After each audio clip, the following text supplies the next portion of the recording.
জিকির দুই ধরনের আছে। জিকির কয় ধরনের? একটা জিকির হচ্ছে হারাম হারাম হারাম, একদলের কাছে সবই হারাম। একটা সময় এদেশের কিছু আলেম সমাজ ইংরেজিকে হারাম বলতো, ইংরেজি শিক্ষা করাকে কি বলতো? সময়ের বিবর্তনে এটা এখন হালাল। এখন এটা কি হালাল। একটা সময়ে আলেম সমাজের কিছু অংশ রাজনীতি করাকে হারাম বলতো, কথা কি বুঝতেছেন? এখন এটা কি হালাল হয়ে গেছে।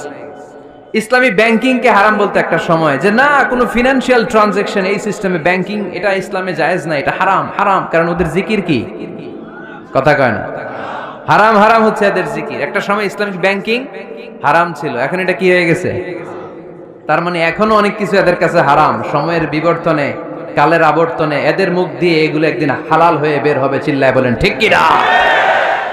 আল্লাহর রহমত ছাড়া আমি বিশ্বনবীও জান্নাতে ঢুকবো না, তবে সেদিন আল্লাহর রহমত আমারে চারদিক থেকে ঘিরে রাখবে।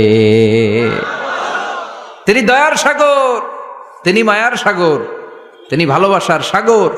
তার দয়ার শেষ নাই, তার মায়ার শেষ নাই। আপনার পাপ যদি হয় খালের পানির সমান, বিলের পানির সমান, আমার আল্লাহর দয়া সাগরের পানির সমান।